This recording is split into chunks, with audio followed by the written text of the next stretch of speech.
how can we find a way to support each other, and then in addition to that, find a way to get to new markets.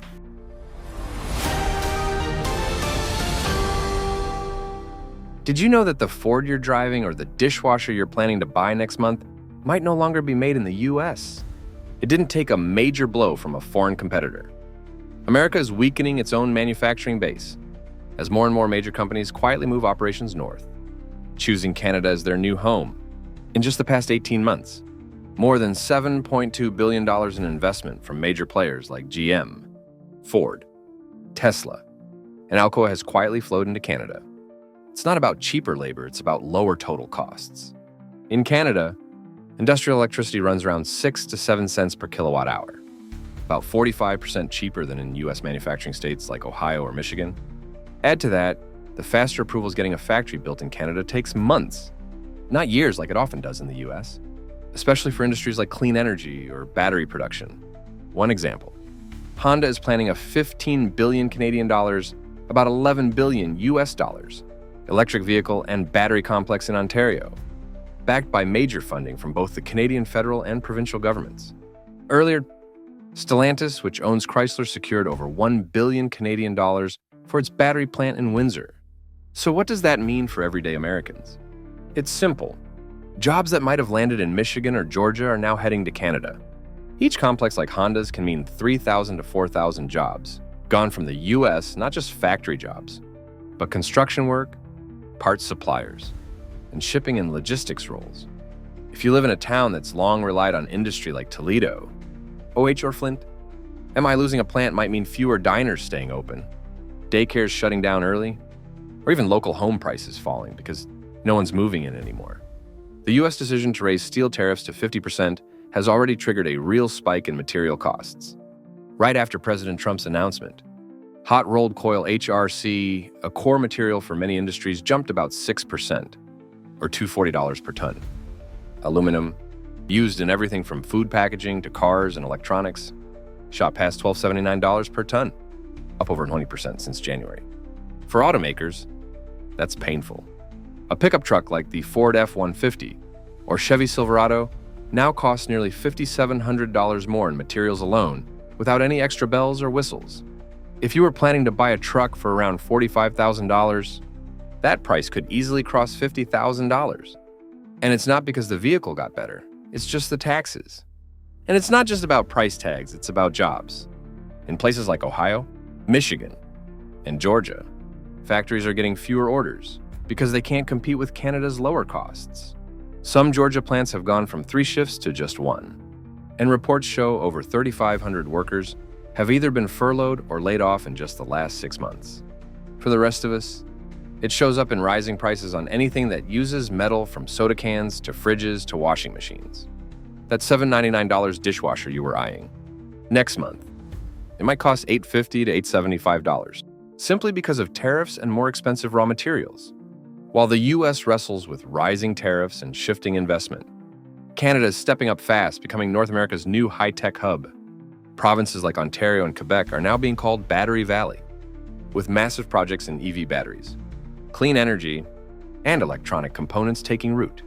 Swedish firm Northvolt is investing $5.2 billion in a mega battery plant in Quebec, expected to create 3,000 to 6,000 skilled jobs.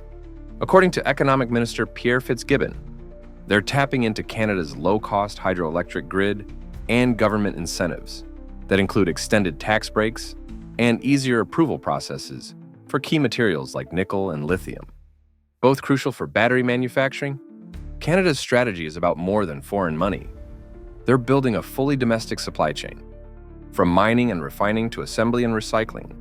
That gives them protection from fragile global supply lines and an edge when dealing with carbon regulations from the US and Europe. As companies shift north, skilled American workers, especially in tech, engineering, and battery systems, face fewer opportunities. And the price of American-made goods may keep rising if we end up importing parts from Canada at higher costs. So if you're wondering why job listings in your town are drying up, or why your next microwave is $40 more than the last one, you might just need to look a few hundred miles north. We'll continue to conduct these complex negotiations in the best interests of Canadians. It's a negotiation. Imagine this. You're playing chess, But your opponent suddenly flips the board and demands you surrender all while the clock keeps ticking. Sounds absurd. Yet that's exactly what's happening in the trade standoff between the US and Canada. With tariffs, political brinkmanship, and jobs on the line as the deadline looms. There's a question that has many American families uneasy. What happens if everyday goods from Canada suddenly get much more expensive? On July 11th, a letter sent to Prime Minister Carney spelled it out unless a new deal is reached by August 1st. Canada may face a 35% tariff on most imports that do not follow the USMCA. While countries like the UK and Vietnam quickly made concessions, Canada stayed silent, leaving Washington in a holding pattern. For households, the stakes are clear. If the threatened 70% tariff goes into effect, the price of steel, aluminum, and prescription medicines could jump, pushing up living and healthcare costs, right? As many are already watching their budgets closely. In just the next 2 months, out-of-pocket expenses for some basic medicines could rise by $12 to $15 per month, making it harder to manage fixed household budgets. Imagine being a dairy farmer in Wisconsin and hearing that access to Canadian milk markets has tightened once again. On June 30th, Canada paused a planned 3% digital tax on giants like Amazon and Google, a move that seemed designed to bring both sides back to the table. But the fine print told a different story. New Canadian rules have quietly locked in tight quotas, some up to 300% on milk, eggs, and poultry, especially in provinces like Quebec and Ontario. That means U.S. farmers hoping to expand north will likely find the door closed.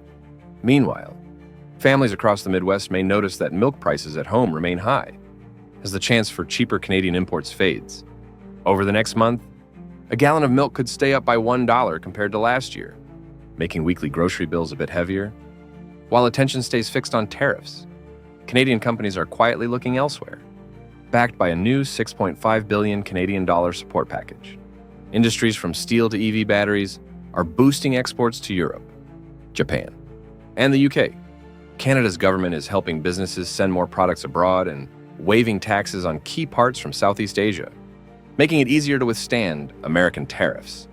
For U.S. manufacturers, the competition is about to get sharper. Canadian goods are set to grab a bigger share of markets that once belonged to American producers. As a result, U.S. exporters could lose about 5,000 orders for machinery and farm equipment over the next 2 months, a number that hits especially hard for those relying on steady contracts. Picture life along the Detroit-Windsor border, where thousands of families depend on cross-border industry.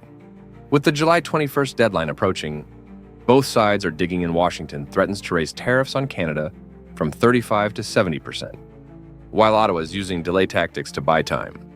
The risks are immediate and concrete. If the highest tariffs take hold, more than 45,000 jobs could be lost in the Detroit-Windsor region alone, pushing both Ontario and Michigan toward a technical recession. For local families, that means tough choices ahead, potential layoffs, smaller paychecks, and more pressure on household finances. Within the next month, unemployment rolls in the region could grow by 4,000 people, leaving many to wonder how long the standoff can last. As we just heard, the U.S. president railed against Canadian dairy and lumber industries, claiming the U.S. is being, quote, ripped off.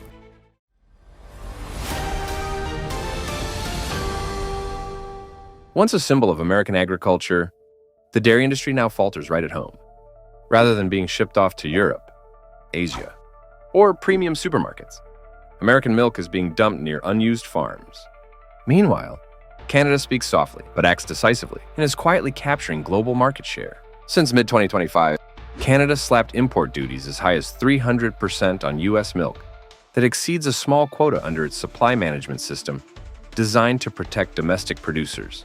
As a result, over 90% of American milk exported to Canada has been halted. Trucks of U.S. milk have turned back, leaving millions of liters stuck in cold storage in states like Wisconsin, Vermont, and Idaho. Despite falling prices down over 30% in July, demand vanished as consumers grew wary or dismissed it as return surplus. If you've seen 1-gallon cartons of whole milk drop from $4.20 to $2.90 at stores like Walmart or Kroger, that's not good news. It's a sign that the market is in crisis. With exports to Canada blocked, U.S. dairy entered a downward spiral. Production continued, But buyers disappeared. According to USDA, nearly 1,700 smaller dairy farms risked closure in Q2 2025. America once held 18% of the global dairy market. But by mid-2025, that plunged to under 9%, a two-decade low. This crisis goes beyond farmers. Rural communities that rely on dairy are feeling the pinch. Schools cutting lunches, local stores left empty, banks tightening credit, and jobs vanishing. If you once lived in a small town anchored by a dairy plant, now you may see that plant shuttered, hiring signs removed, and an entire community in limbo. It's not just Canada. Key global partners are turning away U.S. dairy. The European Union added U.S. milk to a retaliatory tariff list, covering $72 billion in exports. Japan and Australia tightened import standards, starting June 2025. The issue isn't quality, it's labeling transparency. Many countries require clear disclosure of growth hormone, RBST, antibiotic use, or farm source labels not mandatory in the U.S. Trucks of milk and cheese are being returned. Much of this excess supply is sold domestically at deep discounts, 1 gallon for as low as $1.80 instead of $3.50. But the real cost is trust. Americans are asking, if others won't buy this milk, what's in it? Confidence in the U.S. dairy industry is eroding. While the U.S. grapples with oversupply and trade retaliation, Canada quietly expands its global dairy footprint through solid planning, supply control, and farm support. Its supply management system limits oversupply, bans growth hormones and excess antibiotics, and ensures full traceability from farm to table. Exported Canadian dairy clearly states these standards, which many importing countries now expect. As a result, Canada has gained market share in Japan, South Korea, the EU, and even the Middle East. Canadian dairy export revenues surpassed 4.2 billion Canadian dollars in the first half of 2025, up nearly 18% from the same period in 2024. While U.S. families shop for those discounted cheese packs or milk jugs, they may not realize local dairy farmers are shutting operations, halting milking, or selling off farms. If this continues, the U.S. dairy sector faces more than lost markets. It risks losing the next generation of farmers once raised on its own family milk. Industry, businesses, Canadians, they are anxious, and they want the right kind of resolution. They want a deal that makes sense for Canada, that makes sense for Canadian business, for Canadian workers.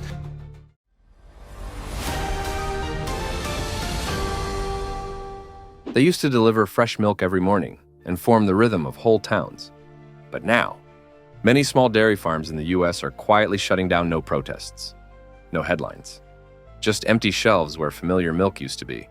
Why did an industry that once saw 20% export growth end up with thousands of farmers losing their livelihood? What's really going on between the U.S., Canada, and Mexico that turned milk into a weapon in the silent trade chess game? In 2024, Mexico was the largest market for U.S. dairy exports, making up nearly 1/3 of the total value. By USDA data, Canada ranked second, but with barriers. Under Canada's supply management system, they impose quotas and harsh tariffs, sometimes near 298.5% on milk imports that exceed limits. A Cornell University study published in March 2025 says Canada has started some concessions to expand access for U.S. milk under USMCA, but so far only on paper, with no big changes in actual import volume. If you buy milk from Mexico or Canada today, you may soon see fewer options and rising prices. For example, a box of Mexican imported cheese that used to cost around $5 is now frequently priced near $6, thanks to supply instability and shifting tariff rules. By Q1 2025, U.S. dairy exports reached about $714 million, up 20% from the year before, according to the Dairy Export Council. But volume rose just 0.4%, so most of that gain came from higher prices, not more milk shipped. Despite those figures, many small farms keep closing. In 2024 alone, 1,420 dairies shut down, about 5% of the total nationwide.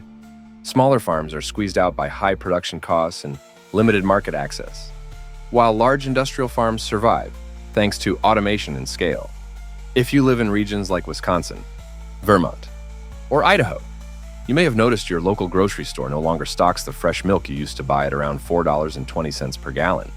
Instead, You now see cheaper industrial versions for about $3.60, less consistent in taste and origin. A café en Laconia.